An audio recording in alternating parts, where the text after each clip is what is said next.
Parce que Pierre dira, à Dieu ne plaise, ça ne t'arrivera pas. Et la Bible me dit que quand Jésus était dans le jardin de Gethsémane, il dit à Dieu, si ce n'est pas ta volonté que cette coupe s'éloigne de moi. Cela veut dire que les pensées que Pierre venait relâcher harcelaient déjà Jésus depuis longtemps. Mais Jésus est venu nous montrer que quand la pensée arrive, on la refuse directement.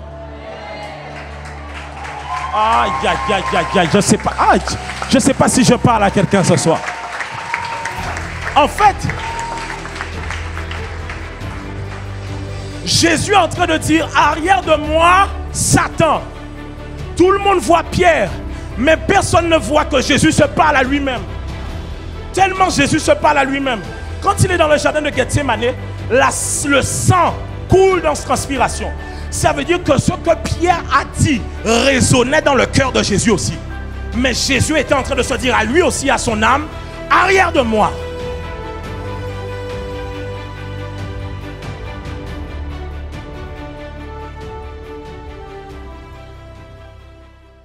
Le titre de mon message pour vous, là.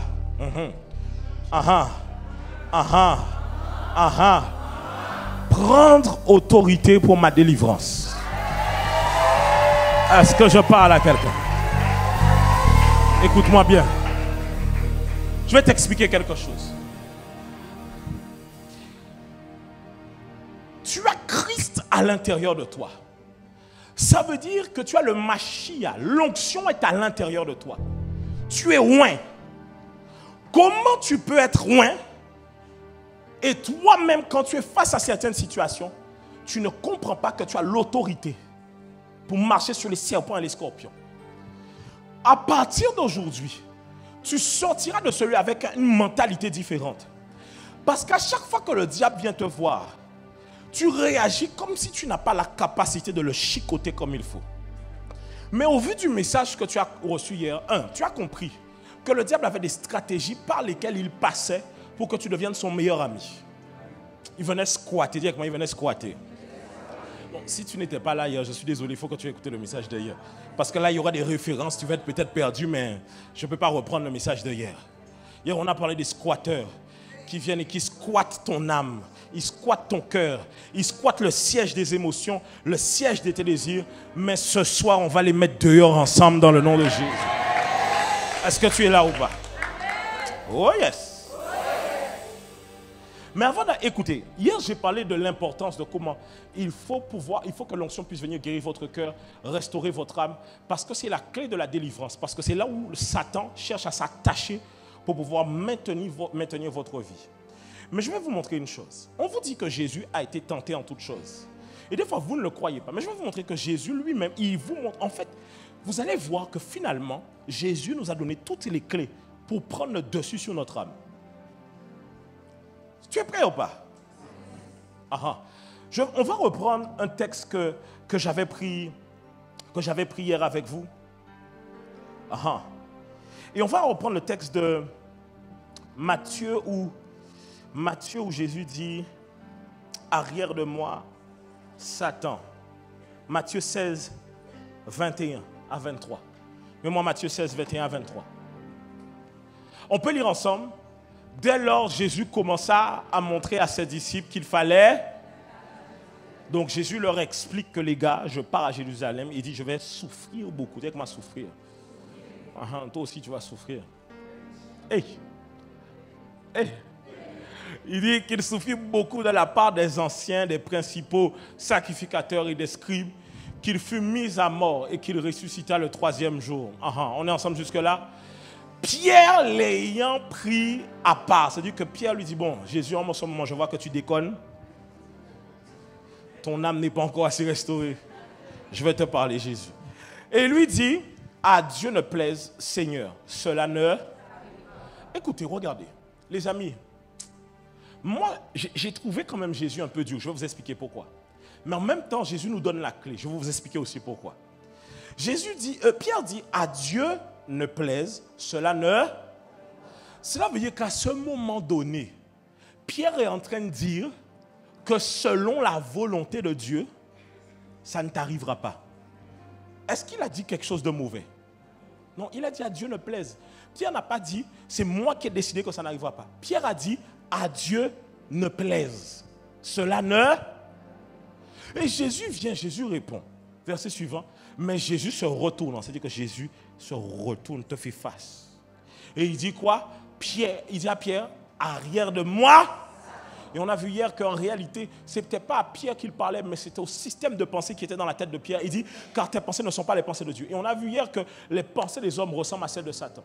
Et souvent, des fois, lorsque Dieu veut faire des choses avec vous, vous usez de logique, mais vous ne comprenez pas que c'est votre logique qui empêche à Dieu d'agir dans votre vie. Aïe, aïe, aïe, aïe, aïe, aïe, aïe. Des fois, Dieu te dit de lancer quelque chose et tu dis à Dieu, oui, mais selon la conjoncture. Dieu dit, arrière de moi, ça.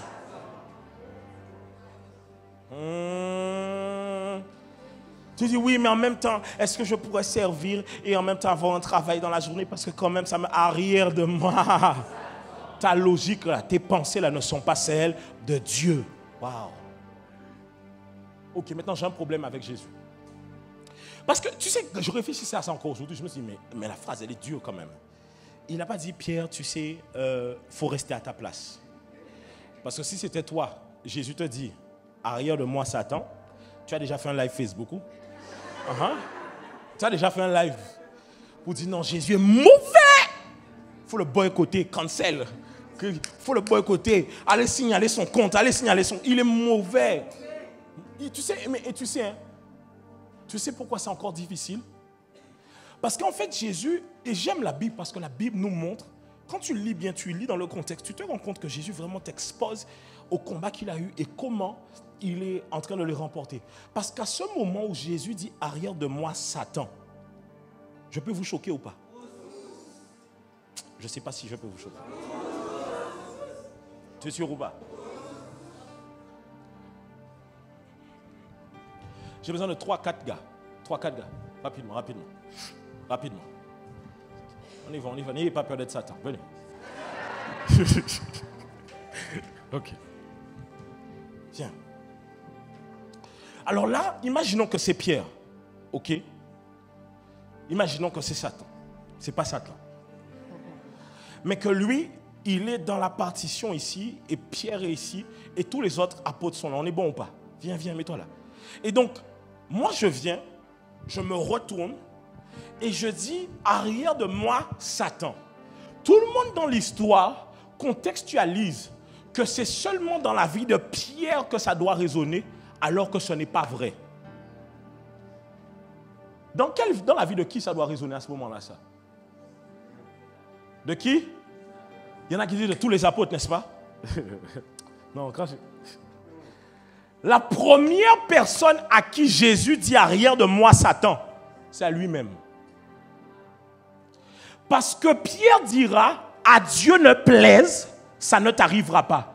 Et la Bible me dit que quand Jésus était dans le jardin de Gethsémane, il dit à Dieu, si ce n'est pas ta volonté que cette coupe s'éloigne de moi. Cela veut dire que les pensées que Pierre venait relâcher harcelaient déjà Jésus depuis longtemps. Mais Jésus est venu nous montrer que quand la pensée arrive, on la refuse directement. Aïe, je ne sais pas si je parle à quelqu'un ce soir. En fait, Jésus est en train de dire, arrière de moi, Satan. Tout le monde voit Pierre, mais personne ne voit que Jésus se parle à lui-même. Tellement Jésus se parle à lui-même. Quand il est dans le jardin de Gethsémane, le sang coule dans sa transpiration. Ça veut dire que ce que Pierre a dit résonnait dans le cœur de Jésus aussi. Mais Jésus était en train de se dire à lui aussi, à son âme, arrière de moi. Oh, regarde. Tu veux que je te montre ou pas? Regarde. Mets-moi le verset de... Je te l'ai envoyé lorsqu'ils sont dans le jardin. Je te l'ai pas envoyé. Oh là là là là là là, je te l'ai pas envoyé. C'est le livre de Matthieu où il dit que Jésus les a amenés dans le jardin de Gethsémane.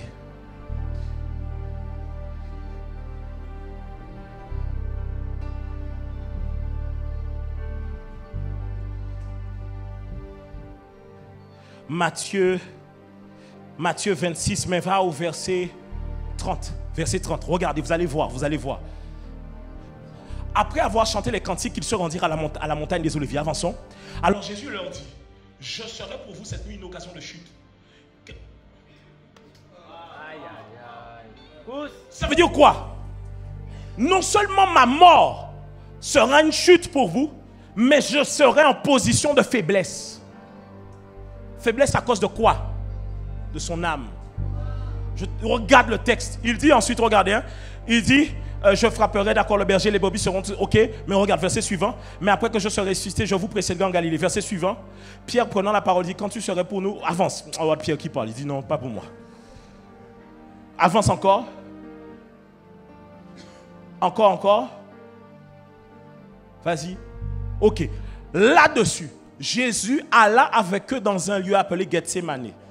Et il dit aux disciples quoi? Pendant que quoi?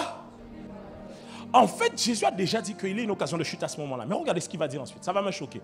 Il dit quoi? Il prit avec lui Pierre et les deux fils de Zébédée. Et il commença à éprouver de la tristesse et des... Verset suivant, il dit quoi? Il leur dit alors? Quoi?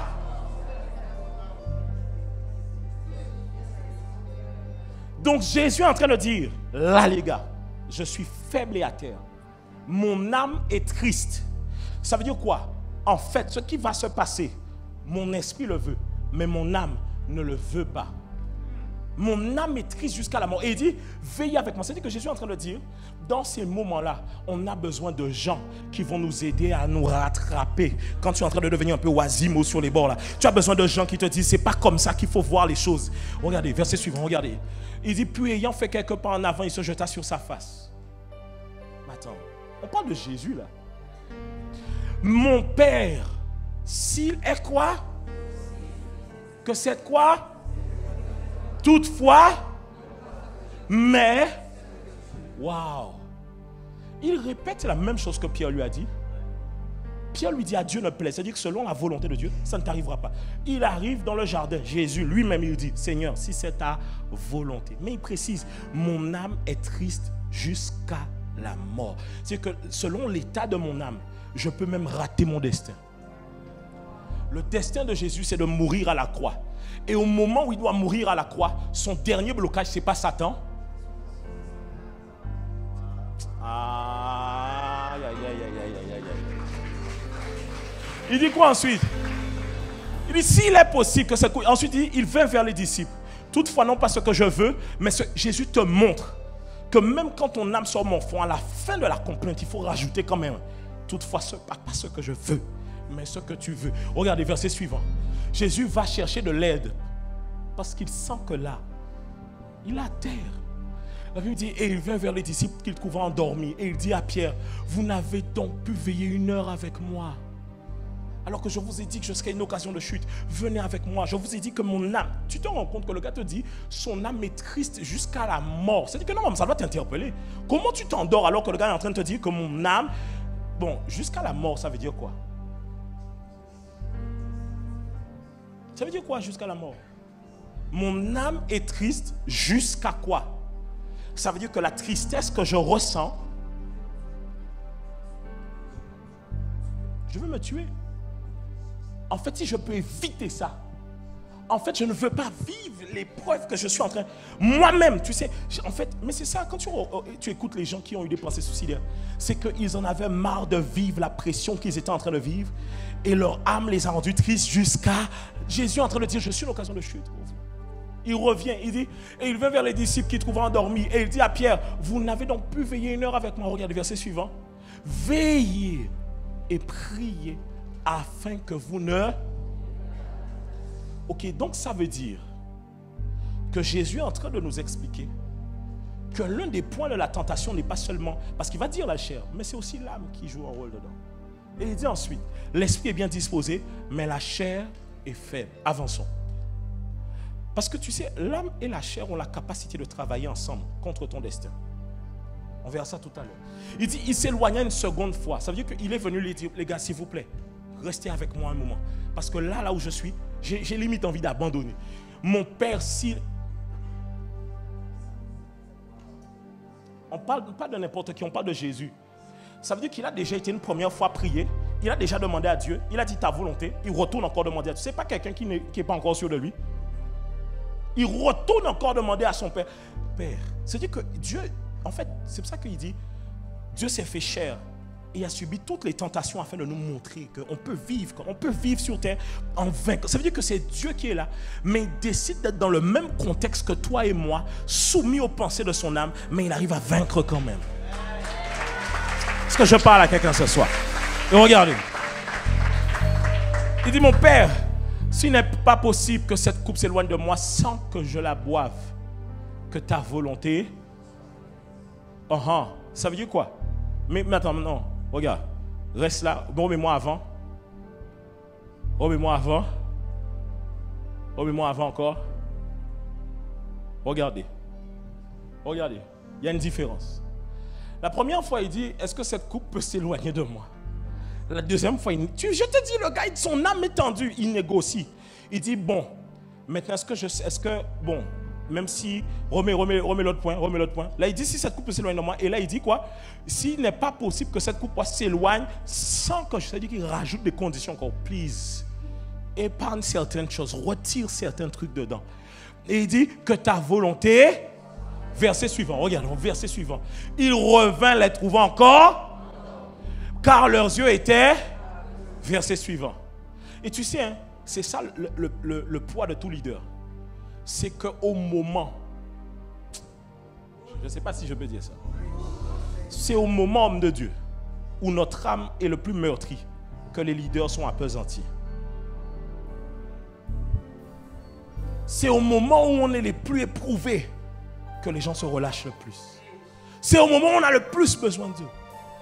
Qui sont en mode se disent non, c'est pas grave. Oh non, tu sais. Ils oublient que là, en fait, le moment est crucial. Ça veut dire que le seul fait que eux là, ils étaient en train de dormir, ça devait être même quelque chose de mystique. Il devait même avoir quelque chose. C'est pas normal que le gars vous dise qu'il est en train de presque à mourir jusqu'à la mort et vous endormez. C'est qu'il y a quelque chose qui est sur vous, qui est en train de mettre un poids sur vous et qui vous empêche de vous rendre compte que le moment est crucial. Que ça ne t'arrive pas dans le nom de Jésus. Il les quitta et il s'éloigna, pria pour la... Celui que Jésus a prié 3 fois, mais à la 3e fois, il a encore redemandé la même chose. On te parle de Jésus et le gars est en train de struggle, il est en train de lutter avec son âme. Verset suivant. Puis il alla vers ses disciples et leur dit, vous dormez maintenant et vous vous reposez. Voici le reproche et le Fils de l'homme est livré aux mains des pécheurs. En fait, est-ce qu'on peut acclamer, est-ce qu'on peut acclamer le Seigneur pour eux, s'il vous plaît? Merci.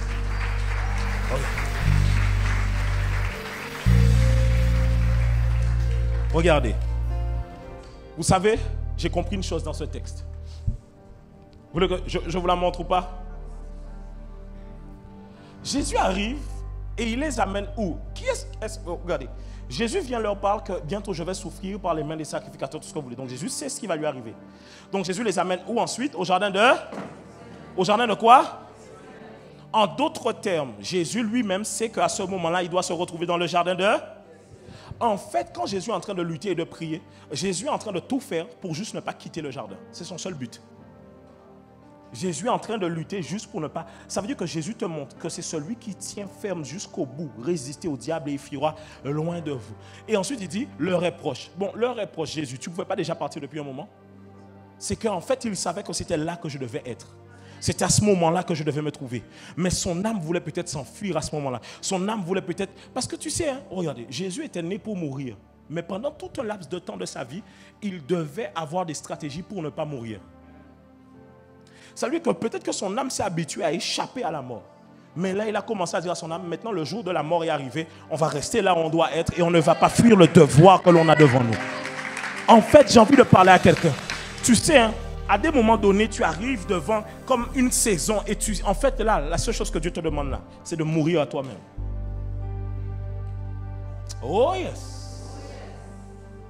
C'est-à-dire que même Jésus, quand Jésus dit arrière de moi Satan, en fait, Jésus est en train de... En fait, d'une certaine manière, Jésus sait que s'il entend cette parole de la part de Pierre, qui ne la réfute pas, dans le jardin, c'est lui qui abandonnera. Oh yes. C'est pour ça que tu sais, des fois, quand j'entends des phrases, un jour, il y avait une personne qui était ici à l'église qui m'avait dit des phrases spécifiques. C'est des bêtises, mais quand je vous dis des bêtises à un haut niveau. Bêtises à un haut niveau. Je ne vais même pas raconter l'histoire, ça ne sert même à rien. C'est la folie. C'est-à-dire que ça, quand je dis que c'est la folie, c'est vraiment la folie. C'est-à-dire qu'il faut être fou pour dire des choses comme ça. Fou. Et un jour, une autre personne dans un autre environnement m'a répété exactement les mêmes phrases. J'ai su voir que c'était Satan qui était derrière. Parce que le discours ressemblait à ce que j'ai déjà entendu et le discours ressemblait à ce qu'il y avait à l'intérieur de mon cœur qui amenait des doutes en moi.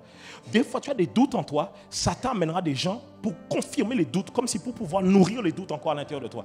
Et Jésus te montre que la solution ici, c'est que quand les doutes commencent à parler, tu te détournes de ça et tu commences à dire arrière de moi, Satan. Maintenant, est-ce que tu peux dire rien de moi, Satan, à tes collègues, à ta mère, à ton père? Non, mais ton cœur doit crier arrière de moi, Satan. Quand la parole sort, tu dis jamais, jamais. Mais toi, tu dis jamais. Et je prie que ce soit ton partage en cette saison dans le nom de Jésus. Oh yes. Ça veut dire que tu te rends compte que même Jésus, son âme, lui a joué des tours. C'est que, guys, une fois que Jésus avait passé cette étape-là, observez bien. Quand il est devant Ponce Pilate, Jésus lui-même, maintenant, son langage change. Il dit à Ponce Pilate, tu ne sais pas que si je veux que mon Père vienne me délivrer maintenant, il peut venir me délivrer maintenant. Jésus, en fait, après cette étape-là, Jésus est déjà mort. C'est fini. En fait, Jardin le Gethsémani est venu amener sa mort. Il est mort. Après ça, il faut compter qu'il est mort. Il a déjà livré sa volonté entre les mains de Dieu. Je prie que tu livres ta volonté entre les mains de Dieu. Oui, oui, oui. Pour qu'il puisse accomplir sa volonté dans ta vie et que tu puisses lui rendre gloire dans le nom de Jésus. La Bible dit, si le grain ne tombe pas en terre, ne meurt, il ne portera pas de fruits. Tu dois mourir pour porter du fruit. Maintenant, on va voir ensemble comment tu peux faire pour pouvoir prendre autorité pour ta propre délivrance. Parce que hier, on a vu ensemble que oui, tu as des squatteurs, c'est au niveau de l'âme, tout ce que tu veux. Mais comment? Parce que je ne peux pas venir prier pour... on est entre 250 jusqu'à demain, à 300, 350 peut-être. Je ne peux pas prier pour tout le monde ici, là. Je ne peux pas venir t'imposer. Je ne peux pas imposer les mains à tout le monde. D'ailleurs, je vais te dire un truc simple. Je peux t'imposer les mains, prier pour toi, mais si tu ne comprends pas ce que je dis, ce sera pire après la situation d'après. Ok.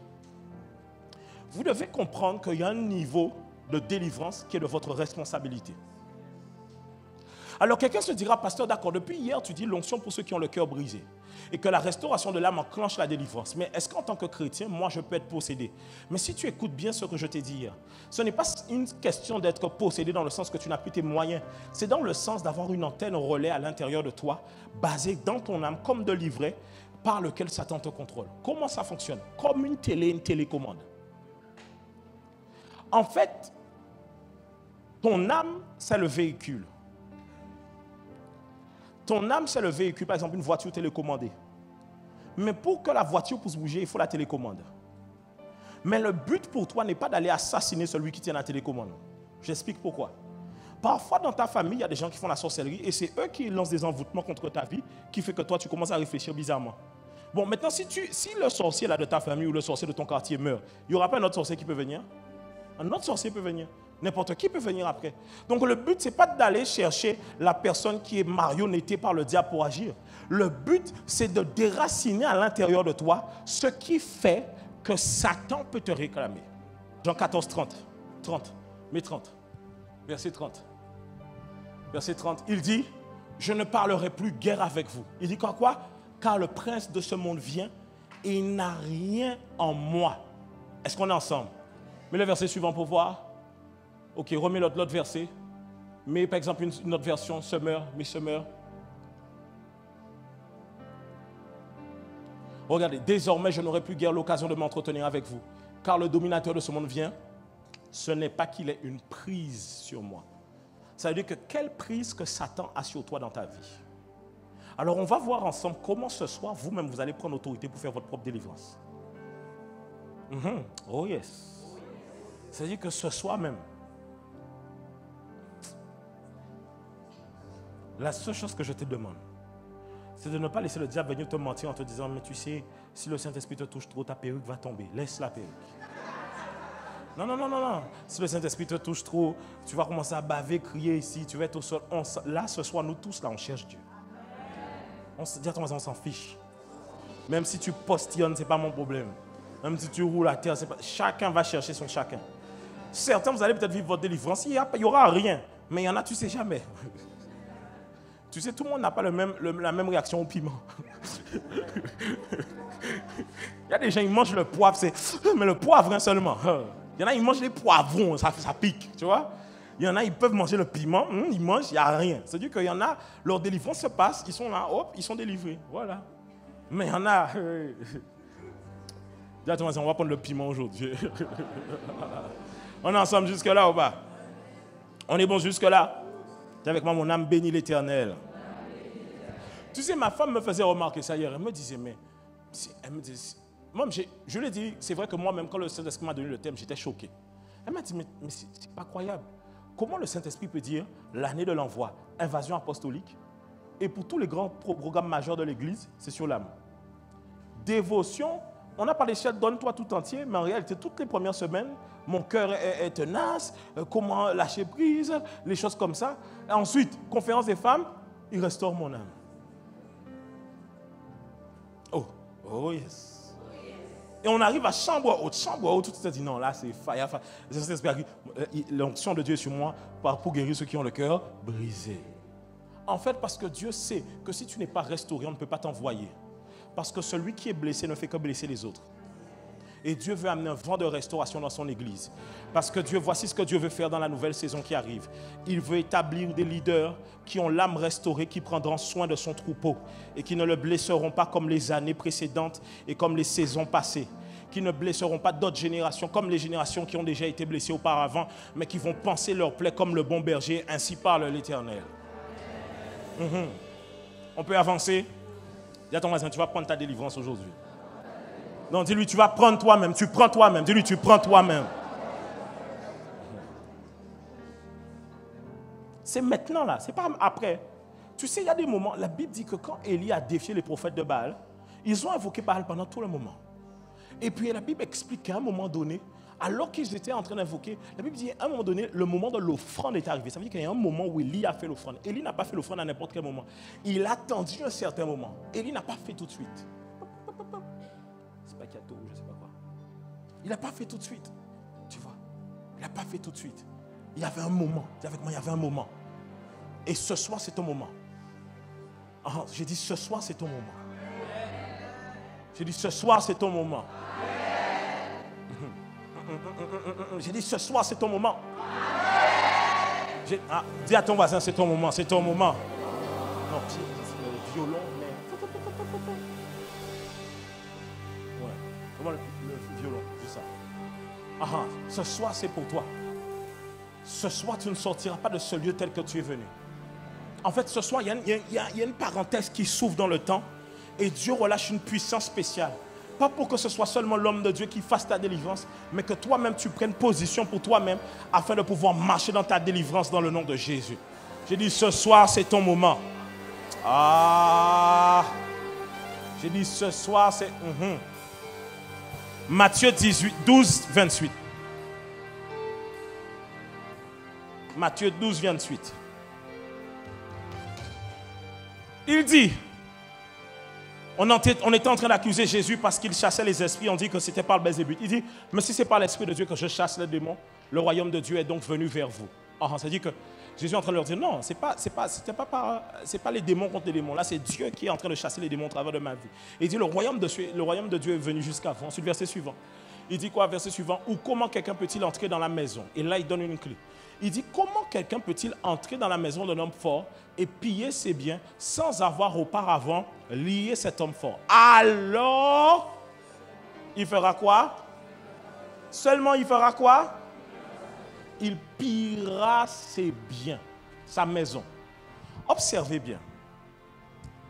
L'un des grands symboles de la délivrance dans la Bible, c'est le peuple d'Israël avec Moïse. Mais Dieu n'a pas retiré Israël d'Égypte en un seul coup. Il a d'abord amené 10 plaies, mais 10 plaies qui correspondaient aux choses sur lesquelles les Égyptiens s'appuyaient et invoquaient leur Dieu. Les Égyptiens avaient un panthéon de dieux et chaque dieu amenait des choses dans leur société. Ils avaient des idoles qui amenaient la fertilité. Ils avaient des idoles qui amenaient l'abondance dans l'agriculture, des idoles pour le fleuve, des idoles pour ceci. Si vous observez bien, Dieu est venu avec chaque plaie et il a cogné chaque lieu d'adoration que le peuple d'Égypte avait, parce qu'il savait que pour pouvoir les laisser partir, il fallait d'abord lier l'homme fort. Cela veut dire que lorsque Dieu veut opérer la délivrance dans ta vie, il dit d'abord tu dois prendre autorité sur ces choses qui parlaient contre ta vie depuis longtemps.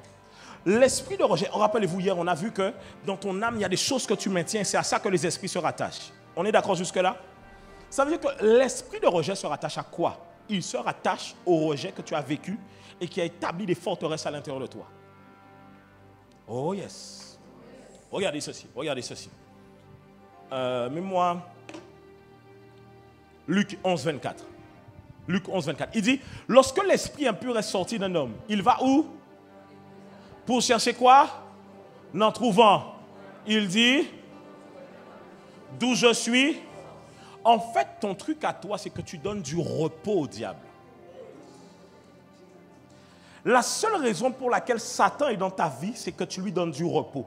Maintenant, comprenez, le repos, ce n'est pas seulement synonyme de dormir. Le repos, c'est synonyme d'être dans une tranquillité et un calme sans précédent qui te restaure. Ça veut dire que quand je me repose, je me restaure. Ça veut dire qu'à chaque fois que tu viens à l'église, tu repars le lundi, tu restaures les démons dans ta vie. Parce qu'il y a des choses que tu fais qui amènent le repos dans ta vie pour le diable. Mais ce soir, on va le réveiller ensemble et on va lui dire dehors. Tu es prêt ou pas? On va voir ensemble quelles sont ces choses qui amènent le repos. On a dit les faux raisonnements. Les faux raisonnements. Et je vous donne un exemple, de manière pratique, parce que je veux que vous puissiez comprendre de manière pratique comment ça se manifeste. Un exemple simple. Quand on te dit, bien-aimé, tu parles mal aux gens à l'église, et que tout de suite ta réponse c'est, ouais, mais c'est comme ça que je suis, en fait, tu viens de donner à manger à l'esprit d'insolence et de vulgarité dans ta vie. Parce qu'on vient avec la parole de Dieu confronter cette forteresse et toi, ce que tu fais, tu mets notre brique en disant, en fait, c'est pour ça. Ce que tu ne comprends pas, c'est que toute justification est ce qui permet au diable de justifier sa présence dans ta vie. En d'autres termes, le diable est rentré comme un squatteur. Tu le fais de lui maintenant propriétaire. À cause de tes excuses en permanence. Bien-aimé, regarde, tu vas voir comment c'est subtil. Est-ce que quelqu'un peut avoir une malédiction sur sa vie dans le sens que les femmes de la famille ou les hommes de cette famille ne se marient pas? Oui, on est d'accord ou pas? Maintenant, le piège, c'est quoi? C'est que quand tu prends cette malédiction-là et tu en fais de la doctrine de ta vie, même quand la parole de Dieu vient te dire que c'est possible pour toi d'être marié, tu dis oui, mais dans ma famille. Tu es en train de donner un bon repas 5 étoiles à l'esprit de célibat dans ta propre famille. Ah, oh yes! Quand on te dit pourquoi tu n'as pas encore lancé l'entreprise, tu dis oui, mais je n'ai pas encore d'argent. Tu viens de donner une bonne excuse à l'esprit de pauvreté dans ta vie. Oh yes! Quand tu dis pourquoi tu étais en retard, non mais c'est parce qu'il y avait des bouchons. Mais la veille c'était pourquoi? Non mais c'était parce qu'il y avait ci. Mais la veille encore c'était pourquoi? Tu es en train de donner en fait à manger. En fait toi tu es devenu un hôtel 5 étoiles pour les esprits. Tu leur permets de vraiment être là et de faire enjoy la vie chez toi. Mais je n'ai pas dit à l'intérieur de toi. Je vais t'expliquer pourquoi. En tant que chrétien, tu n'es pas possédé. Mais par contre, si tu as une antenne relais, on peut te téléguider au loin comme si tu étais possédé sans être possédé. Il n'y a que vous qui pensez qu'il n'y a que vous qui voyez ce qu'il y a sur votre téléphone. Mais toute personne qui est bien là-dedans, c'est qu'en fait, votre téléphone, on rentre dedans, qu'on ait les codes ou pas. Tu peux aller sur Telegram, Signal, tout ce que tu veux. En fait, on rentre dessus. Mais toi, tu penses que comme c'est toi, mais tu ne sais pas qu'à distance, en fait, dès que ton téléphone a du réseau, on rentre. En fait, donc dès que tu donnes du réseau à Satan, il rentre. Les faux raisonnements. En fait, vous ne comprenez pas que les faux raisonnements sont comme des parfums, des signaux dans le monde spirituel. Et en fait, ça amplifie certaines choses sur ta vie. C'est comme ça que certaines personnes, même lorsqu'on vient, on vous déclare la parole de Dieu, vous avez des trucs en disant, ouais, mais bon, tu sais, en fait, dans la vie, j'ai remarqué que faux raisonnement, il y a un esprit qui est caché derrière. Et si vous observez bien Jésus dans son ministère, souvent, quand les gens étaient malades, les gens étaient oppressés, beaucoup de choses que les gens avaient, c'était des esprits mauvais qui étaient là. La femme qui était courbée depuis sa naissance, la Bible dit que c'était un esprit d'infirmité qui était là. Il y avait un esprit qui était derrière. Ça veut dire que si tu ne fais pas attention, tu finis par toi-même couvrir le diable dans tes propres choses. Les amis, c'est la raison pour laquelle je vous dis, le siècle dans lequel on vit, c'est un combat de système de pensée, de doctrine. Je vous ai dit, observez le monde. Il y a quelques années en arrière, allez, on va dire 5 ans, 50 ans, 100 ans en arrière, le péché, c'était le péché. Maintenant, les scientifiques vous expliquent pourquoi ce péché-là est normal. Et tout, hein, tout. Prenez tous les domaines de la vie, n'importe quel domaine de la vie. N'importe quel domaine de la vie. Quelqu'un, par exemple, vole, il est kleptomane. On dira, mais il est malade, frère. Il y a des kleptomanes, il y a des gens qui ne volent jamais. Tu sais, il y a des gens qui sont kleptomanes, mais ils ne vont jamais voler. Pourquoi ils ne vont pas voler certaines personnes? Pourquoi c'est toujours les gens qui ne peuvent pas se défendre qui vont voler? Il y a des kleptomanes, ils ont leur délivrance le jour où tu les cognes bien comme il faut là. Je n'ai pas dit que c'est ça qu'il faut faire. Tu me suis ou pas? Est-ce que le vol c'est mauvais selon Dieu? Oui. Mais maintenant, on a des choses qui peuvent nous dire, en fait, il est malade. Parce que dès lors que, en plus, regarde, dès lors que dans le langage, tu dis, je suis malade, tu as fait de ça ton identité. Est-ce que la gourmandise, les excès de table, c'est un péché? Oui, c'est un péché. Mais aujourd'hui, on commence à te dire qu'il ne faut pas trop pointer du doigt ça parce que tu ne connais pas le contexte de chacun de X, Y, Z. Bien-aimé dans le Seigneur, je ne peux pas me mettre à aller prendre toutes les justifications du monde pour faire de mon destin mon destin. Je dois prendre la parole de Dieu et dire à ma vie, tu t'appliques et tu t'alignes à la parole de Dieu. Oui. Oh yes. Le diable met des mensonges dans la vie des gens. Par exemple, je connais des gens qui ont abandonné la foi en Christ à cause de certains péchés. Le diable faisait quoi? Que tu ne vas jamais sortir là-dedans. Mais en fait, ils n'ont pas abandonné parce que Dieu ne peut pas les délivrer. Ils ont abandonné parce que des pensées en eux les oppressaient en leur disant, tu ne vas jamais réussir à sortir là-dedans. Le diable est méchant et menteur. Il s'appelle l'accusateur. Son rôle c'est de parler, il parle. Lui il est là pour parler et il t'accuse dans la conscience. Et si tu ne revêts pas le casque du salut, c'est pour ça qu'il dit, revêtez toutes les armes. Prends le casque du salut et protège tes pensées en disant, arrière de moi, Satan. Oh yes. Est-ce qu'on est ensemble jusque là? Non, c'est réel. C'est réel. C'est réel. Quand tu es prisonnier de ça, le diable, en fait, il a une accroche sur toi. En fait, c'est pour ça que des fois, pendant des délivrances, on est obligé de faire pause et faire une cure d'âme et ensuite reprendre la délivrance. Pourquoi on fait la cure d'âme? Parce qu'en fait, il y a quelque chose que tu ne lâches pas. Ouais, il y a quelque chose que tu ne lâches pas. Il y a un truc que tu ne dis pas ou il y a un truc que tu ne te rappelles plus. Il y a quelque chose qui s'est passé en cours de route que c'est comme si ça fait un blackout à l'intérieur de toi. Oh yes. Vous voulez que je vous parle de quelque chose? Vous êtes sûr? Tu peux porter ça? Je connaissais quelqu'un. Ça va être choquant ce que je vais te dire. Je connais quelqu'un qui avait tout le temps des rêves impurs. Et la personne se posait la question, mais d'où est-ce que ça vient? Parce que je n'ai jamais connu personne dans ma vie. Jusqu'au jour où cette personne-là a comme un flash d'une nuit où elle avait été abusée par son frère. Sauf que vous savez qu'il est dit que durant ce genre de moment-là, ton cerveau peut mettre les choses sur off. Donc te voilà, tu sors de ça et tu as oublié. Tu continues ta vie. Et tu as des combats que tu vis, mais tu ne sais pas d'où ça vient parce que ton cerveau a mis sur off. Et il suffit que Dieu ramène simplement ton souvenir. Tu dis, purée, ok. Et une fois que tu as ce qu'il faut et que tu pries contre ça, c'est fini. It's done. It's done. It's done. It's done. Oh yes. Et je crois que ce soir, Satan a perdu en puissance et en pouvoir et lâche prise dans le nom de Jésus.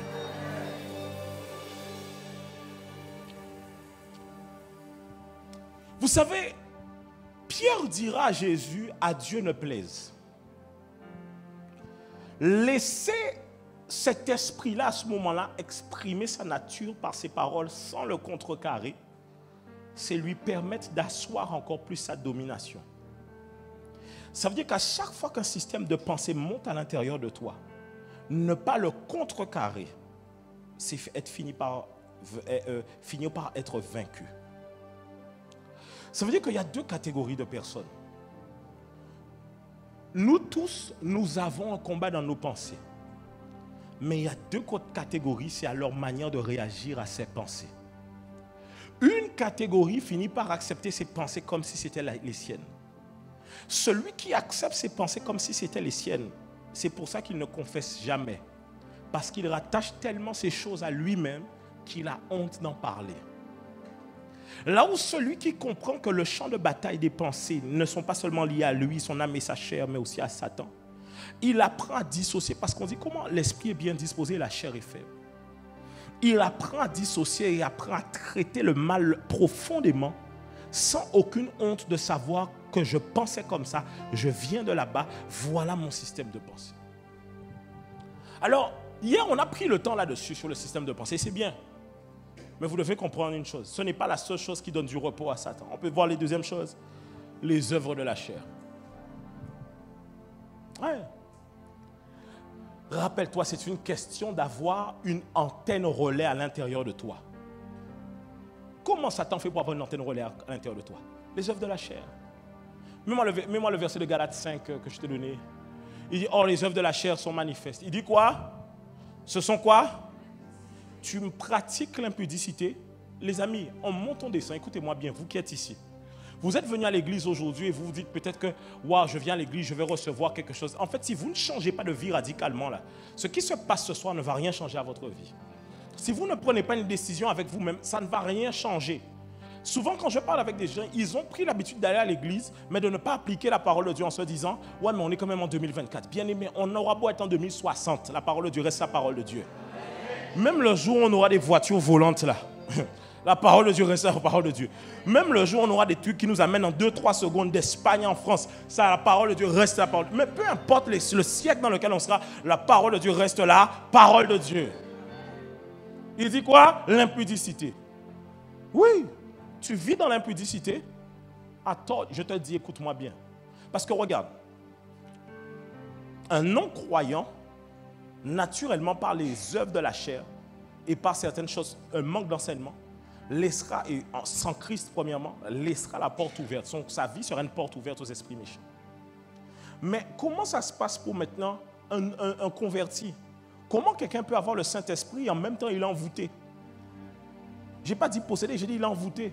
C'est-à-dire que tu es chrétien, mais tu réfléchis comme un païen. Tu es chrétien, mais tu poses des actes de païen. Ça ne veut pas dire que tu es possédé, ça veut dire que tu es envoûté. Envoûté, ça veut dire quoi? Quelque chose a pris le contrôle de ton système de pensée et tu réfléchis non pas comme Christ, ni avec la pensée de Christ, mais comme le monde. Quand tu es chrétien, écoute-moi bien, tu es un chrétien et tu es toujours plus d'accord avec le monde qu'avec la parole de Dieu et l'Église, il y a un problème. Tu ne peux pas te dire c'est que moi, en fait, je suis un chrétien qui je suis un peu plus, franchement, plus ouvert d'esprit. Non, tu es païen et il faut changer ça. Il n'y a pas de... En fait, je ne... Le truc, c'est que je sais, hein, tu sais, hein, ça, surtout maintenant avec comment on fait l'évangile, il y a maintenant du rap, les pasteurs sont un peu plus détentes, tu vois. On se dit, ouais, mais en fait, on peut aller à l'église comme si, bien aimé, la parole de Dieu ne change pas. Tu dois appliquer la parole de Dieu, peu importe le contexte dans lequel tu es. Alors, je te dis une chose bien. Quand tu es un chrétien, d'accord. Oh, mais moi, Luc 4, que je crois que c'est ça, c'est Luc que j'ai donné. Et on va continuer. Il dit, lorsque l'esprit impur, quand je te l'ai donné la deuxième fois, on va continuer, verset 25-26. Regardez, quand il dit, lorsque l'esprit impur est sorti d'un homme, il va dans les lieux quoi? Ne trouvant point dur. Il dit, je retournerai dans ma maison d'où je suis sorti. Ensuite, il dit quoi? Et quand il arrive, ensuite, il dit quoi? Alors il s'en va et il prend 7 autres esprits plus méchants que lui et ils y entrent dans la maison, s'y établissent et la dernière condition de cet homme est pire que la première. Ça veut dire qu'en fait, c'est ça qui arrive avec beaucoup de chrétiens. Tu arrives, tu acceptes Jésus, on prie pour toi, bam, tu es délivré. Mais tu ne veux pas appliquer, ta situation devient plus compliquée qu'avant. En plus, tu sais, quand tu acceptes Christ, il y a une espèce de grâce qui est répandue où le péché ne t'intéresse plus. Mais il suffit que tu retombes une fois pour que Dieu maintenant t'amène toi-même à payer le prix, à aller le chercher. Parce que la première fois, Dieu comme s'il s'est révélé à toi. Quand tu acceptes Christ, c'est comme si Dieu se révèle à toi. Tu dis, waouh, tu es excité, tu veux parler à tout le monde de Jésus. Tu dis, j'ai des visions, j'ai des trucs. Toi-même, même le pasteur n'est pas assez spirituel. Tu dis, pasteur, est-ce que tu as vu des anges ou pas? Maintenant, ton ex te rappelle.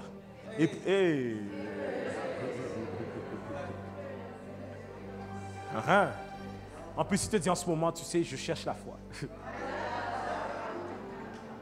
Tu te fais avoir. Maintenant, quand tu reviens à l'église, tu es comme un parapluie. Dieu inonde le lieu de la présence. Tu n'arrives pas à être touché. La condition est pire. Parce que Satan s'est dit, tu m'as déjà eu une première fois, tu ne m'auras pas la deuxième fois. Il ne vient pas. Regarde bien. La première fois, tu péchais et c'est tout. Mais là, il amène le péché, mais la culpabilité qui t'amène à fuir Dieu, le sentiment de rejet, alors que personne ne te rejette, c'est toi qui te rejettes tout seul. En fait, il amène tout ça dans ta vie. Et maintenant, te voilà, tu as un système de pensée établi à l'intérieur de toi. Bien-aimé dans le Seigneur, lorsque tu acceptes Christ, je t'assure, même si c'est vrai que c'est difficile, un paiement, il raide. Bon, je ne sais pas comment c'est dur pour toi, mais j'imagine que c'est dur. Ça veut dire que, j'imagine que tu te dis, mais c'est pasteur quand même, tu as vu ou pas le dehors, il y a tout dans les soirées, il y a tout dans les trucs. En fait, tout devient facile, en plus, le péché devient facile. Le péché devient facile. Oui, le péché devient de plus en plus facile. Le péché devient de plus en plus... C'est-à-dire que tout le monde est en mode frère, péchons. Oui. Tu sais, avant, quand un homme voulait aller vers une femme, c'était dur parce que des fois, les femmes voulaient de l'amour. Maintenant, elles veulent les benefit friends. C'est-à-dire qu'elles sont d'accord pour dire qu'on ne va pas s'aimer, mais de temps en temps, bro. Tu me suis ou pas? C'est-à-dire qu'on se voit que pour ça. C'est-à-dire que c'est rentrer dans la logique. C'est-à-dire qu'on ne s'aime pas, mais comme ensemble, on brûle, viens, on s'éteint. Fire, fire, fire. Oh, fire, fire, fire. Belongs to Jesus. Pas Brian, pas Brian. Est-ce qu'on est ensemble? Oh, yes. Donc tu es là, tu es en Christ et tu retombes maintenant dans ces choses-là, tu réouvres la porte. Avant d'aller plus loin dans Galates 5 qu'on vient de voir, mets-moi Éphésiens 4, 26 pour qu'ils puissent voir, pour comprendre. Regardez, Éphésiens 4, 26. Ensuite, on va retourner dans Galates. Il dit, si vous vous mettez en colère, il dit que le soleil quoi? Mais il précise pourquoi. Verset suivant, il précise, regardez. Et ça veut dire que te mettre en colère et pécher ouvre une porte d'accès au diable dans ta vie. Ça veut dire que certaines choses que tu pratiques, c'est ça là qui ouvre la porte d'accès. Et tant que tu n'auras pas refermé la porte, ton âme sera comme un moulin ambulant où les esprits rentrent et ressortent et font ce qu'ils veulent dans ta vie. Mais ce ne sera plus ton partage à partir de ce soir parce que le Seigneur te restaure dans le nom de Jésus. Non, regarde ton voisin, dis-lui, tu es là pourquoi ce soir? Dis-lui, même si tu ne veux pas abandonner le péché, tu vas l'abandonner. Tu vas l'abandonner. Tu vas dire non, dis-lui, voisin, on peut rien faire au soleil. Dis-lui, ça, on peut rien faire au soleil. Non. Dis-lui, vous pouvez faire gaspiller l'essence pour mener à l'église et vous pas rien qu'à changer. Ou pouvez faire un 6e vers ou pas rien qu'à changer. Ou pouvez lever bras ou pas rien qu'à changer. Non. Dis à ton voisin, c'est fini. Dis-lui, la vie de péché, c'est fini. C'est fini. En fait, en plus, après un message comme ça, il y aura comme un engouement à l'intérieur de toi pour rompre avec tout ce qui t'amène dans le péché. Si tu ne sautes pas tout de suite dedans dès que tu quittes la salle, là, lundi, là, tu vas retourner dedans. Il faut saisir l'engouement que tu auras. Faire vite, tu bloques. Tu envoies des messages, on n'est plus ensemble, tu bloques, tu bloques, tu bloques. On n'est plus ensemble, tu bloques, tu bloques, tu bloques. Oh yes! Oh yes! Oh yes! Hein? Bishop Dag disait, quand tu as eu un ex et plusieurs ex dans ta vie, tu mets numéro 1, numéro 2, mais tu mets pas seulement numéro 1, tu mets don't answer. Don't answer 1, don't answer 2, don't answer 3, don't answer 4, don't answer 5, don't answer 6, don't answer 7, don't answer 8, don't answer 9, don't answer 10. Oh yes, oh yes. Like my don't answer, don't answer. Dis-moi, ça ne répond pas, ne réponds pas. Parce qu'en fait, écoute-moi bien. Regarde, rappelle-toi ce que je te dis avec Jésus. Jésus dit à Pierre, arrière de moi Satan. Mais en réalité, Jésus dit ça comme ça parce qu'il sait que même Satan peut parler dans son cœur. Ce qui veut dire que Satan est entre eux deux. Ce qui veut dire que, à ton avis, pourquoi quand ton ex te contacte, il dit je pensais à toi et toi aussi tu pensais à lui? Qui vous connecte, vous deux? Qui vous connecte? Qui est opérateur téléphonique spirituel là ici? Hein? Qui est péché télécom? Qui? Et qui paye un abonnement giga illimité dans ta vie? Qui? Tu dis ce soir, esprit d'impudicité, dehors! Oh yes! Oh yes! Oh yes! Oui! Oh, mais moi maintenant, Galates 5, Galates 5. Oh, mais moi, Galates 5. Or, les œuvres quoi? Elles sont quoi?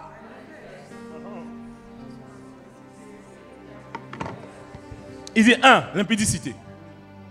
L'impureté. Tu sors avec le mari des gens. En plus, je te pose une question. Écoute-moi bien. Si un homme marié sort avec toi, avec qui il n'est pas déjà sorti? Bon, maintenant, s'il a déjà chopé les choses des autres, quand il vient avec toi, toi tu chopes quoi? Te voilà maintenant, tu fais des rêves, tu te retrouves dans tel appartement. Non, ce n'est pas toi. C'est le souvenir d'une femme avec qui il a été il y a 2 ans, dans tel appartement. Mais comme les liens du sang vous rattachent au travers du rapport, et que dans le sang il y a l'âme, et dans l'âme il y a les souvenirs, tu te retrouves à faire des songes de lieux où ce n'est pas toi, mais ce sont les ex qu'il a eu dans sa vie. Oui. Vous savez, hein, les rêves embrouillés là.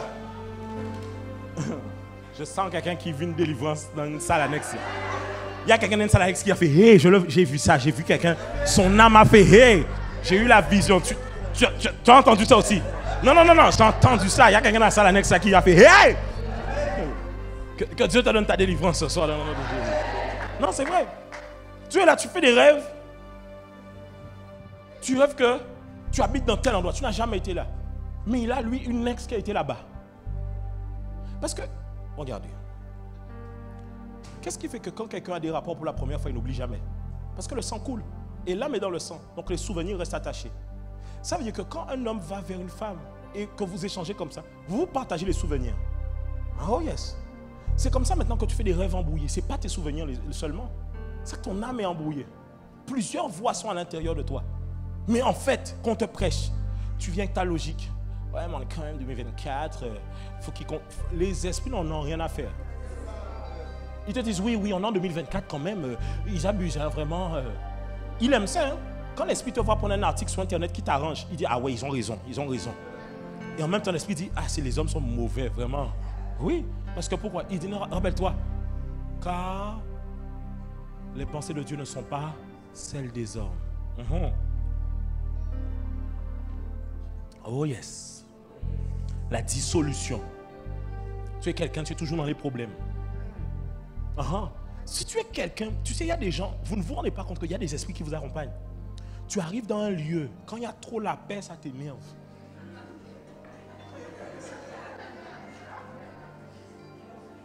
Pourquoi ils amènent des croissants le matin?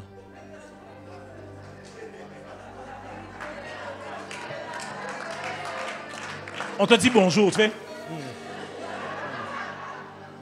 Les gens, en fait, dans ta tête, tu cherches, mais... En fait, comme il y a trop la paix, tu commences à dire, il n'y a que des hypocrites ici. Et en plus, quand tu fais ça, ton œil gauche tremble. Il y a des gens comme ça. Tu sais, quand ils voient trop la joie quelque part, ça les énerve. Tu sais pourquoi? Parfois, ils n'ont jamais connu un environnement de paix. Et de voir l'environnement de paix des autres ouvre une brèche de la jalousie et un esprit de dissolution rentre maintenant. Et ensemble là, en fait, te voilà comme dans le film Avatar. Tu as Jack Sully qui se connecte dans ton cerveau. C'est l'esprit de désordre. Il est là. Et c'est lui qui te dit, c'est pas normal. Tu n'as jamais remarqué des fois, tu te mets en colère pour quelque chose, tu vas loin. Tu imagines. Quand tu parles avec la personne, ce n'est rien avec tes pensées. Qui excitait tes pensées à la colère comme ça? Qui te parlait comme ça? Oh yes. Verset suivant, Lançon, regardez ce qu'il dit. Il dit l'idolâtrie, la magie. C'est-à-dire qu'en fait, dès que tu es chrétien et que tu pratiques ces choses, tu ouvres la porte dans ta vie en disant, Satan, mets un émetteur à l'intérieur de moi. Rappelez-vous, il dit, je n'aurai plus à m'entretenir avec vous. Le prince de ce monde vient et il n'y a rien de lui en moi. Oh yes. C'est pour ça que Jésus, quand son âme a crié, il a pu résister. Parce qu'il n'y avait rien de lui. Il n'y avait rien du diable à l'intérieur de lui. Mais toi, tu reçois la prédication et tu veux faire le plus sage. Voilà les trucs que tu mets à l'intérieur de toi. Les querelles. Par exemple, l'inimitié. Tu es quelqu'un, tu aimes vivre avec le truc d'avoir des ennemis. Tu as des ennemis, tu aimes ça. Si tu aimes ça, en fait, si tu n'as pas d'ennemis, toi-même, tu ne t'enjailles pas. Il faut un nouveau ennemi. Même quand il n'y a pas d'ennemi, tu vois, quelqu'un t'a insulté, tu dis, je sais que ça là, c'est tel qui fait ça. Mais tu vas loin, tu aimes ça et tu cultives ça. Toi-même, tu aimes être dans la bagarre avec les gens, tu n'aimes pas la paix. C'est que même dans ton quartier, quand il y a un problème, tu n'es pas l'artisan de paix.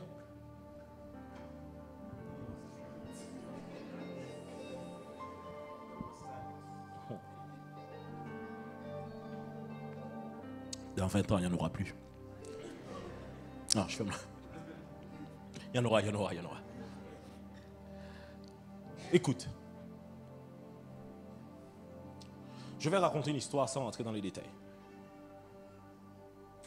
Dis-toi, ne bouge pas. Si c'est de toi qu'on parle, ne bouge pas. Ok? Non. Tu sais que, je vous dis plus en plus, les pasteurs, là, ça devient chaud pour nous pour prêcher. Dans l'église où j'ai été la semaine dernière, j'ai été prêché. Il y a quelqu'un qui a dit au pasteur, qui a dit non à une sœur, je suis sûr que notre pasteur a tout raconté à l'apôtre Anthony. Parce qu'en plus, moi, quand j'arrive, en fait, tu sais, en plus, moi, vrai, quand mes yeux s'ouvrent, je ne fais pas d'emphase et de mysticisme. Je sors ça, bim. C'est-à-dire que tu as l'impression que je connaissais toujours ça. Alors que moi-même, je suis en train de sortir un truc, moi-même, je suis étonné par ça. Donc, je sors des dossiers. Tu vois, j'ai dit, mais pourquoi la personne ne se dit pas plus, le Saint-Esprit est venu parler à l'église? J'ai déjà été en face à des situations où tu as un chrétien qui a un problème avec des païens. Et des chrétiens externes à l'histoire apprennent l'histoire du problème entre les chrétiens et le païen. Mais quand ils arrivent, ils enveniment encore la situation. Et tu sais, regarde, quand un groupe, j'ai besoin de trois gars, allons-y les gars. Regardez, chacun de ces hommes-là vont représenter, ok, un groupe. Là, tu as le groupe des chrétiens qui a un problème avec le groupe des païens. Et là, tu as l'autre groupe des chrétiens qui arrive. Normalement, le chrétien qui est artisan de paix, qui est ambassadeur et qui a reçu le ministère de la réconciliation.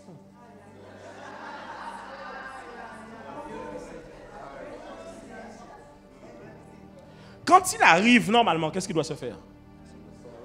La réconciliation. Mais quand il arrive, tu as l'impression que c'est là que ça l'excite. Tu as déjà vu une mangouste en bord de route ici en Guadeloupe? Elle se lève et dit, aïe! Mais justement, c'était déjà trop calme. Là, maintenant, il y a un truc. C'est trop calme.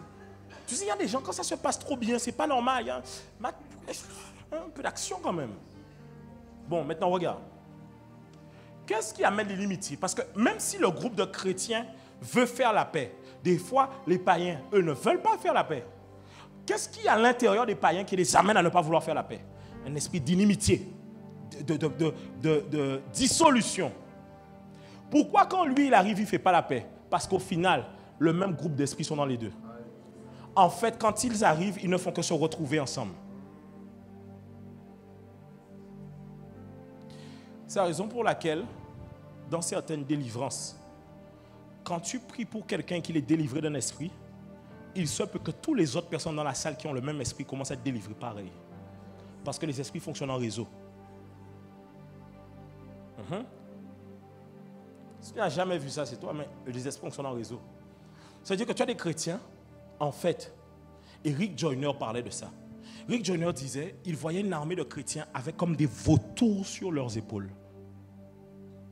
Certains, comme si, je crois qu'il disait que les vautours faisaient même lâcher des excréments sur eux.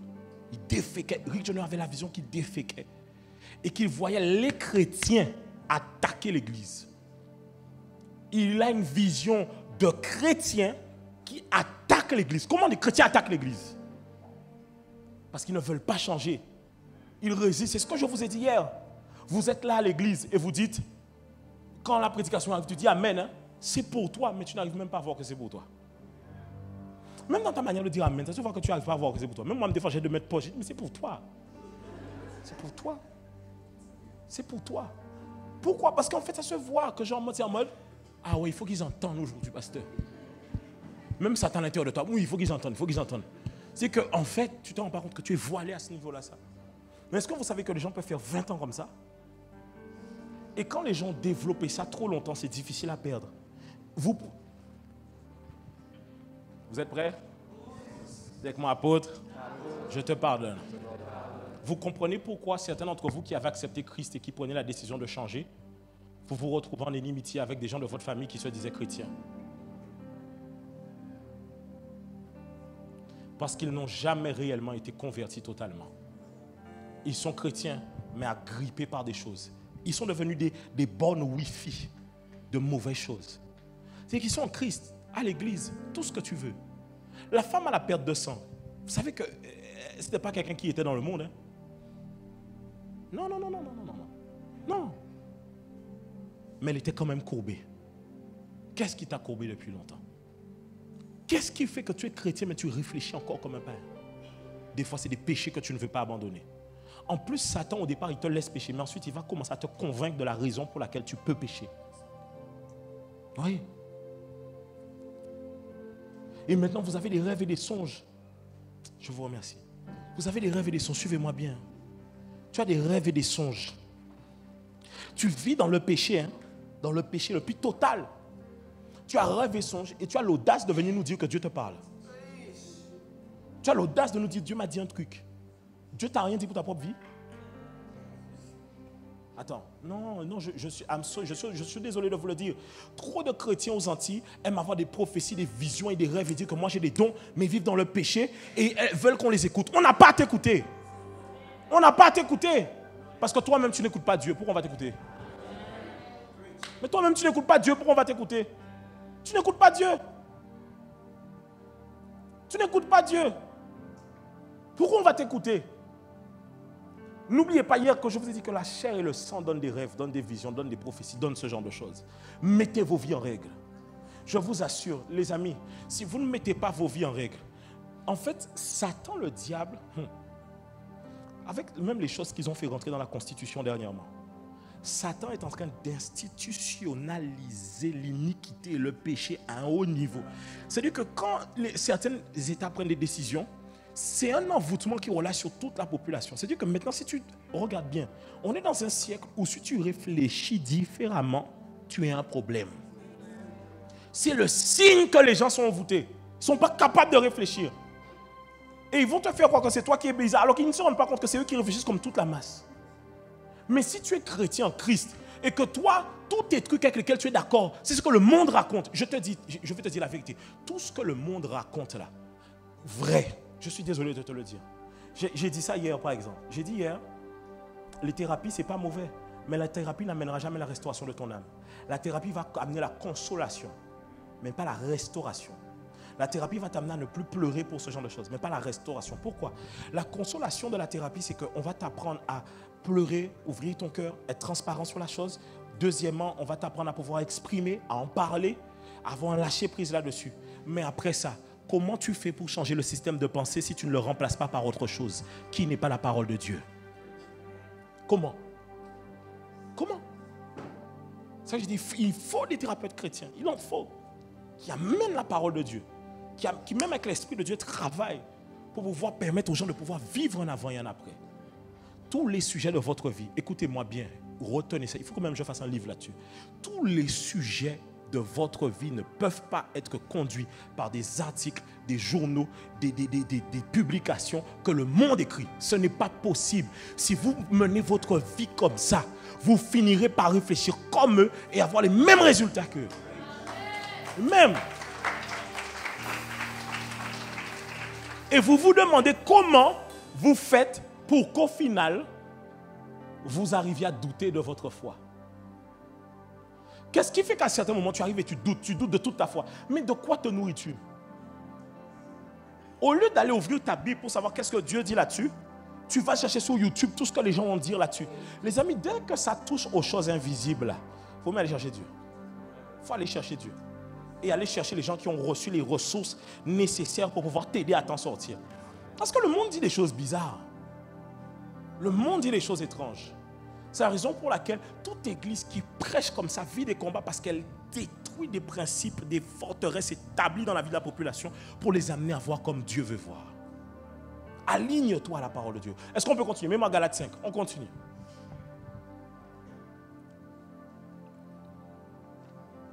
Il met les jalousies, les animosités, les disputes, les divisions. En fait, tu dois te rendre compte que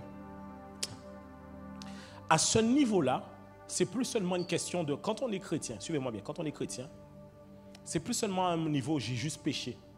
C'est que si je pratique cela, rappelez-vous, hier on a vu ça, pour bâtir un hôtel, il faut quoi? Un lieu, un sacrifice, des invocations. Si je pratique ça, ma pratique quotidienne devient une invocation. Pratiquer ça invoque l'esprit de ça. Pratiquer la colère invoque un esprit de colère. Pratiquer l'impudicité invoque un esprit d'impudicité. Pratiquer la querelle invoque un esprit de querelle. Les divisions, les sectes. Oh, un hôtel, exactement, c'est un hôtel. L'envie, l'ivrognerie.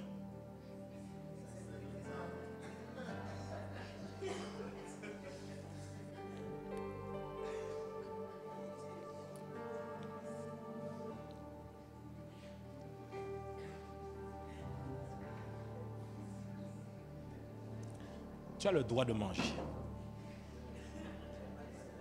Mais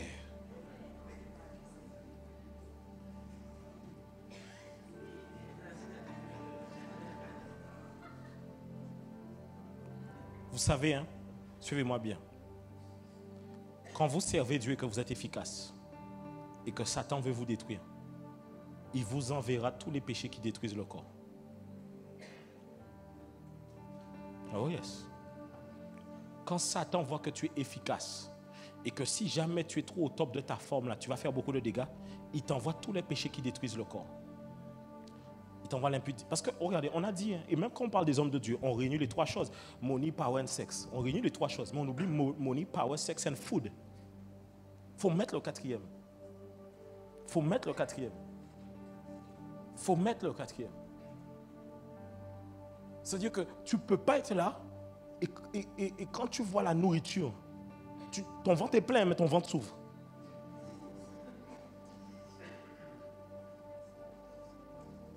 Ce que je vous dis là, je vous ai dit ça depuis avant que l'année commence. Je vous avais déjà parlé comme ça. Et je vous ai dit, mais en fait, ce que vous avez pas avec moi, c'est que, genre, je te dis un truc, je ne reviens pas tout de suite dessus, mais il y a un moment où je vais commencer à appuyer maintenant. C'est-à-dire qu'il y a un moment où là, c'est bon. C'est-à-dire que, en fait, si tu es très sage et que tu revois depuis que cette semaine, je commence à te parler de ça, tu n'as pas besoin que je prêche beaucoup. Lundi même, tu changes. Tu vas acheter des haricots verts, des... Non, tu changes, tu travailles ça. Et je travaille personnellement pour que tu n'aies aucune excuse. Je sais pourquoi je dis ça. Vous ne vous rendez pas compte, hein? Mais des fois, vous voulez servir Dieu bien. Mais tu sais que, écoute, si tu ne prends pas soin de ton corps, dans 10 ans, tu nous amèneras à faire une chaîne de prière parce que tu es malade. On ne peut pas éviter la chaîne de prière. On ne peut pas éviter les visites à l'hôpital. On ne peut pas. On peut éviter ça.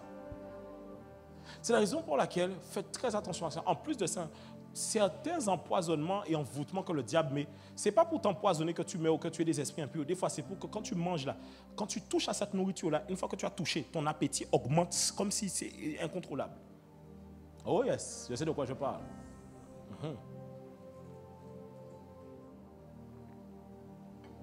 Et regardez, c'est grave, hein? Il dit, je vous dis d'avance, comme je l'ai déjà dit. Ceux qui commettent de telles choses n'hériteront point le royaume de Dieu. Et il ne parle pas d'une erreur, mais d'un style de vie que tu ne veux pas changer. Il dit, tu n'es pas sauvé. Parce que vous devez comprendre que la doctrine en Christ, elle se base comme ce qui suit. Je suis sauvé par la foi, c'est vrai, et non par les œuvres. Mais le signe que ma foi est vivante sont les œuvres que j'accomplis. Je reprends. Tu n'es pas sauvé par les œuvres, tu es sauvé par la foi. Mais le signe que la foi que tu as, elle est véritable et vivante, c'est les œuvres que tu accomplis. En d'autres termes, ton style de vie nous révèle si tu es sauvé.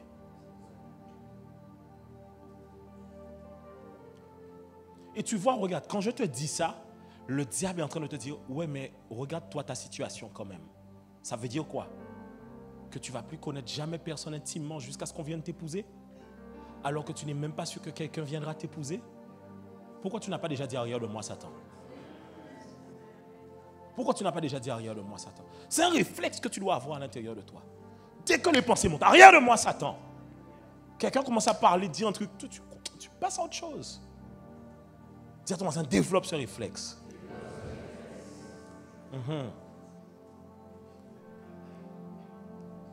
Écoutez ceci. Toute justification derrière un comportement et un système de pensée contraire à Dieu est une forteresse pour maintenir les démons dans votre vie. Toute justification derrière un comportement et un système de pensée contraire à Dieu est une forteresse pour maintenir les démons dans votre vie.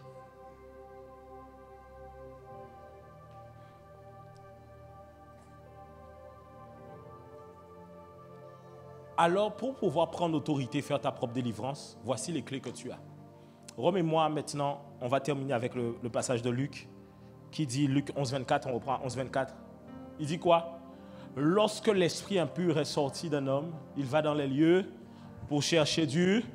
N'en trouvant point, il dit, d'où je suis. Donc là, on a vu ensemble, il dit, quand il arrive, il trouve balayé et ensuite il veut entrer, voilà, il s'en va, il prend cet autre plus méchant. Donc on a vu que tu dois refermer les accès, ok? Mais les mêmes accès que tu refermes, c'est ce qui fait que c'est ce que tu touches pour le chasser la première fois. C'est ça. C'est pour ça qu'il dit dans le livre de Matthieu, Matthieu 12, 29, Matthieu 12, 29. Moi, le verset suivant, il dit quoi? Il dit, comment quelqu'un peut-il entrer dans la maison d'un homme fort et piller ses biens sans avoir auparavant? Alors seulement il... Ok. Voici ce qui se passe. Satan ne vient que pour dérober, égorger et détruire. Mais l'un de ses aspects, c'est de dérober. L'une de ses clés, c'est de dérober. Ça veut dire que quand tu commences maintenant à prendre autorité sur le diable qui était assis dans ta propre vie, écoute-moi bien le secret que tu vas voir là-dedans. Sincèrement, Quand tu chasses l'homme fort, tu le lis et que tu le chasses, tu rattrapes des années. Pourquoi? Tu vas prendre possession d'un trésor qui est à toi, mais qu'il gardait pour lui depuis longtemps. Ça veut dire que tu as plein d'accomplissements normalement dans ta vie qui n'ont pas été faits parce que quelqu'un était là. Rappelle-toi, la Bible dit dans Apocalypse que le dragon s'est mis juste en face de la femme qui portait l'enfant afin de pouvoir le manger dès la naissance. Ça veut dire que Satan est un spécialiste pour manger tout ce qui arrive sur ta vie. Donc quand Satan est assis dans ton destin et dans ta vie, tout ce que Dieu envoie, il le mange et il l'ingurgite. Il le prend pour lui. Un jour, je vous ai déjà raconté cette histoire, je vous la raconte pour encore vous signifier ce que je suis en train de dire. Et ensuite, on va prier ensemble. Dites-moi, on va prier ensemble. Un jour, je viens et avec ma femme, on est allé visiter quelqu'un et en sortant, je fais un accident. Mais l'accident était bizarre, un accident étrange. On était sur la route, on roulait à 30 km/h dans des ronds-points dans le 7-7. Vraiment 30-35 km/h, j'arrive, je freine. On rentre sur le rond-point, on fait juste le sens giratoire et en beau milieu du rond-point, c'est comme si on sent quelque chose qui donne un coup de pied à la voiture et alors que la voiture faisait juste le tour, la voiture a commencé juste à se décaler comme ça. Elle s'est décalée et elle a cogné sur le trottoir, bam, pas plus que ça, mais c'était suffisant pour plier le triangle en dessous. Réformé, plus utilisable. J'avais un sentiment d'injustice en moi. Si j'ai dit, l'accident est arrivé d'une manière, je ne comprends pas. Ce n'est pas normal. Et deuxièmement, tu sais, il y a des choses qui t'arrivent, tu dis, c'est la vie, mais il y a des choses, tu dis qu'il y a un truc derrière. Et un soir, je vais dormir. Et le Seigneur m'amène dans une vision. J'arrive sur un terrain, et sur ce terrain-là, je vois plein de voitures accidentées. Et j'arrive, quand je vais, il y a une famille, il y a une maison, il y a une famille, et je dis, mais, et je vois ma voiture là, dans la vision. Et je vais voir comme la famille, je dis, mais qui prend toutes ces voitures-là? Et en fait, je vois que c'est un petit garçon qui est là, et c'est lui qui travaille à amener comme des accidents. Et d'une certaine manière, c'est difficile, bon, ce que je dis là, c'est un peu... Tu sais que quand on donne à quelqu'un la sorcellerie, il n'y a pas une question d'âge. Hein. Il peut prendre la sorcellerie à n'importe quel âge. Hein. Les gens là qui ont déjà été voir le gars des affaires, même les gens qui vous peut-être visiter le gars des affaires, vous n'avez rien dit à personne. Vous savez que ce que je dis c'est vrai. Pourquoi c'est toujours les mêmes endroits où il y a les accidents?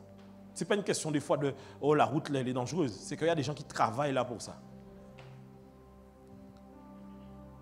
Et je lui pose la question, elles sont à toi toutes ces voitures? Il dit oui. C'est moi d'ailleurs qui cause tous ces accidents.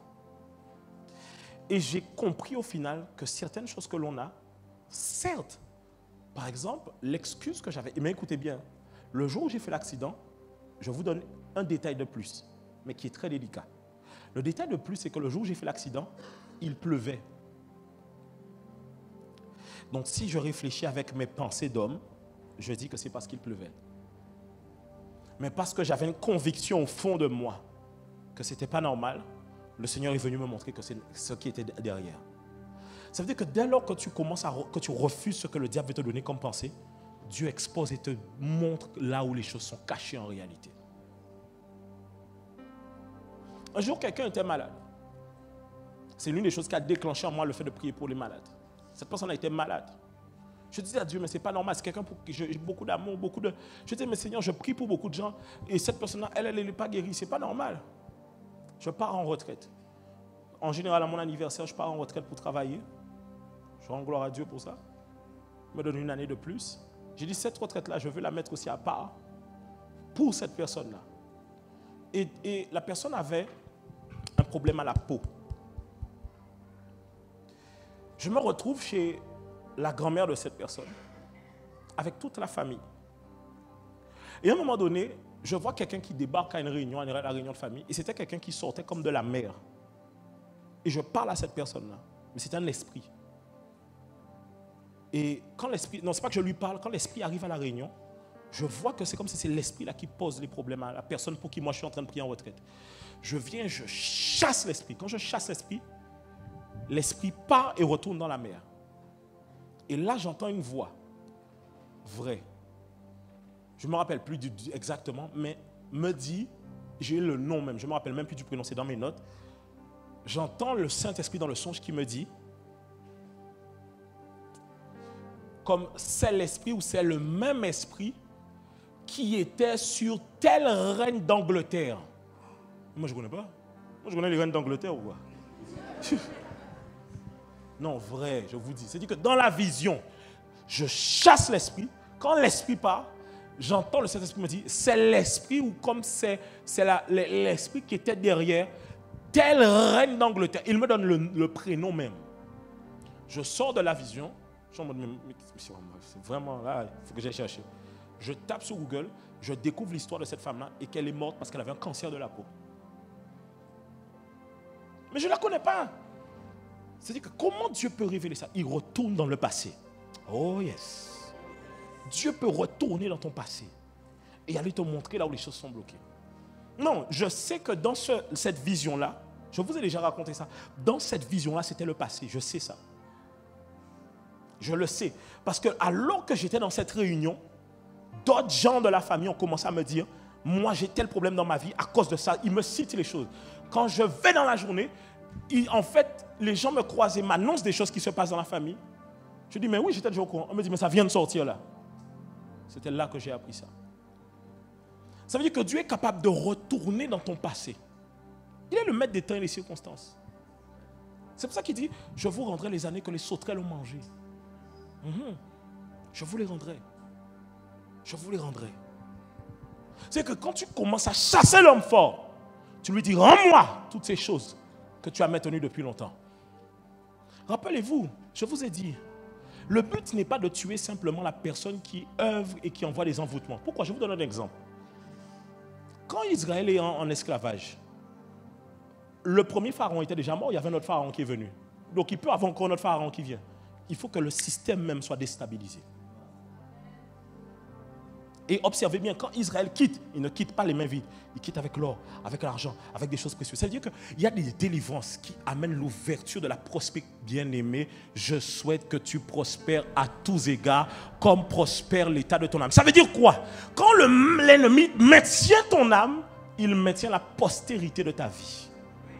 L'un des moyens de récupérer ta prospérité, c'est d'amener la délivrance et la restauration de ton âme. Oh yes.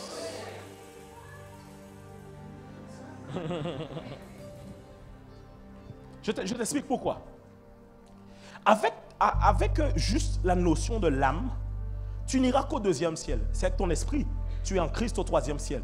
Mais avec ta chair, tu n'es qu'au premier ciel. Et c'est comme si que dans chaque ciel, Dieu, c'est des choses que je vais dire, je sais pas, c'est très ok, mais on va y aller. C'est comme si que dans chaque ciel, Dieu a établi un siège pour toi. Troisième ciel, tu es assis avec Christ. Ici, tu es sur terre dans ton corps. Et au deuxième ciel, c'est ton âme qui te permet de positionner. Donc, ça veut dire quoi? Que quand le ciel envoie quelque chose sur toi, ça sort dans le troisième ciel. Ça transvase par quoi? Mais le deuxième ciel, l'âme. Ça veut dire que ce qui fait que certaines choses sont bloquées dans ta vie, ce n'est pas que le ciel n'a pas encore répondu. C'est qu'au niveau de ton siège là, Satan retient ces choses captives parce qu'il y a un homme fort qui a maintenu tout est bien. Oh yes. Et si tu te crames, non, guys, ce soir, ça va, on va pas, écoutez, ça va être simple. Tu prends autorité sur ce que tu sais. Tu sais ce qui combat ta vie. Pour savoir ce qui combat ta vie, il faut regarder juste quelque chose. Un, quels sont les péchés récurrents? Et il ne faut pas regarder le péché, il faut regarder l'esprit qui est derrière le péché. C'est tout. Quand tu prends tout ce qui est lié à l'impudicité, il y a la fornication, il y a le voyeurisme, il y a la pornographie, il y a la masturbation, il y a tout ça. Mais tout ça, c'est derrière un esprit, impudicité. Tu regardes le péché derrière lequel tu es bloqué. Deuxièmement, tu regardes la chose qui te fait le plus mal dans ton âme, qui est un péché, mais que tu n'arrives pas à soupçonner que c'est un péché, qui te bloque depuis longtemps. Et tu parles maintenant à l'esprit. Tu dis à partir de ce soir, je lis maintenant tes œuvres dans le nom de Jésus, et toute action que tu avais semée dans ma vie sont maintenant liées dans le nom de Jésus. Ça veut dire qu'il y a un moment donné où tu dois prendre toi-même autorité et lier l'homme fort C'est fini. C'est fini. Lis-le. Le problème, c'est que tu laisses cet esprit-là gambader trop dans ton atmosphère. C'est fini. En fait, c'est que tu vois cet esprit-là supérieur à toi. Oh, voilà un texte qui pourra t'aider. C'est avec ça qu'on va prier. On va aller dans Éphésiens 1, 15. Et on va prier ensemble. Voici ce qu'il dit. Voilà pourquoi maintenant que j'ai entendu parler de votre foi. Qu'est-ce qu'il dit? Lisez avec moi, lisez avec moi.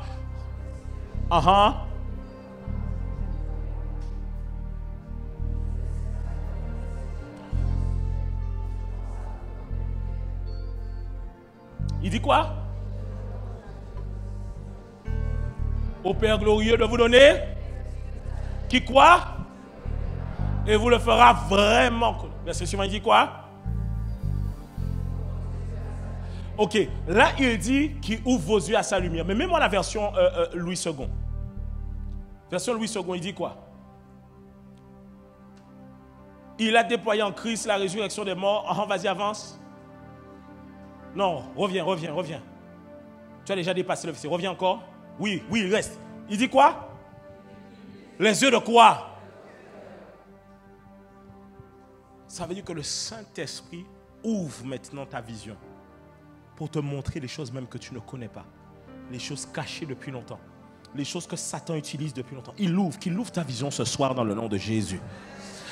Pour que vous sachiez quelle est l'espérance qui s'attache, quelle est la richesse et de son héritage qu'il réserve. Verset suivant. Et là, ça te concerne. Et quelle est envers nous qui croyons l'infinie grandeur de ça? Il dit quoi? Avec efficacité. Mais ce même verset-là en français courant pour moi. Il dit, et quelle est la puissance quoi? Donc quoi? Pour qui? La puissance, elle est comment? Et elle est pour qui? Tu vois, tu n'as pas encore compris. J'ai dit, la puissance ici, elle est comment? Et elle est pour qui? Il la dispose pour qui? Quand quelqu'un te dispose quelque chose, ça veut dire quoi? Il te dit, je mets à disposition ma voiture pour toi. Ça veut dire qu'il te la laisse. Et donc quand il dit, je mets à disposition ma puissance pour toi, je t'ai donné l'autorité. Mais ton autorité là, elle se situe où? Oh, regarde, cette puissance est celle-là même que Dieu a manifestée avec quoi? Tant de force pour faire quoi? Regarde. Verset suivant, il dit quoi? Quand il a... Non, cette puissance-là n'est pas n'importe quelle puissance. Lorsqu'il y a guérison, c'est une chose. Lorsqu'il y a résurrection, c'est une autre chose. C'est pour ça que certaines guérisons ne sont pas des guérisons, mais des miracles. Quelqu'un qui voyait mal, qui voit mieux, c'est une guérison. Quelqu'un qui est aveugle, qui voit, c'est un miracle. Parce qu'il était mort, les yeux étaient morts, sont revenus à la vie. Tu me suis ou pas? C'est qu'à ce niveau-là, ce n'est pas seulement une question de guérison. C'est un miracle qui s'opère. Les choses qui étaient mortes reviennent à la vie dans le nom de Jésus. Il dit, elle a fait siéger où? Dans quel monde? Ensuite, il dit quoi? Le Christ y est placé.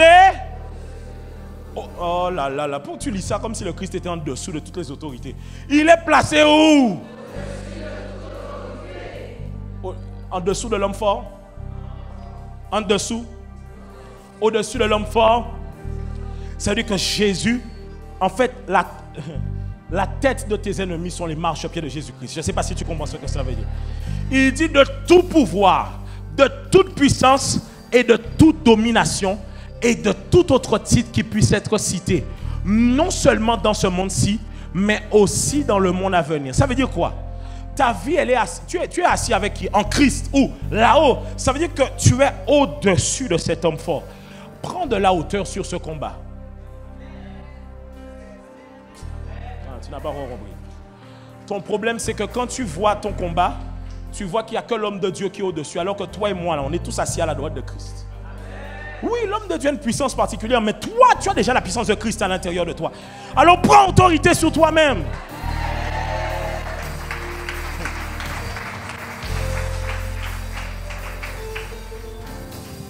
Ça veut dire qu'à partir de maintenant, toi-même, tu prends autorité. La pensée arrive. Tu dis, écoute-moi, esprit d'impudicité. C'est la dernière fois que tu viens dans mon atmosphère comme ça. Je te lis à partir de maintenant dans le nom de Jésus. Écoute-moi bien, esprit de colère. Je te te lie maintenant dans le nom de Jésus. Oh, tu vois, si tu avais compris de quoi je parle, tu ne serais même pas encore assis jusque-là. Tu vois, regarde, même lorsque je commence à te dire de te responsabiliser, tu n'arrives pas à comprendre que c'est le moment pour toi de récupérer ce qui est à toi. Ce n'est pas Dieu qui va marcher sur les serpents et les scorpions, c'est toi qui marcheras dessus. Le problème, c'est que nous n'aimons pas prendre des responsabilités de notre foi chrétienne. On aime quand les gens les assument à notre place. Tu vas toi-même prendre autorité sur tout ce qui combattait ton destin depuis là. Je te donne 30 secondes. Dans les 30 prochaines secondes, pense toi-même à toutes ces choses qui combattent ta vie depuis longtemps. Ne vois pas les conséquences, mais va chercher les causes. 30 secondes. Tu sais très rapidement. Il y en a, vous savez que c'est tel esprit, l'esprit de mort qui amène des pensées suicidaires. Oh, tu sais que c'est l'esprit d'impudicité, l'esprit de rejet, l'esprit de colère, l'esprit d'animosité, l'esprit de rancœur, de manque de pardon.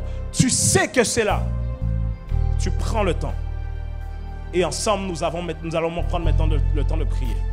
Là, c'est que télé beau satala. Reketele etele bo sotolo bo satala de. Reketele etele bosa.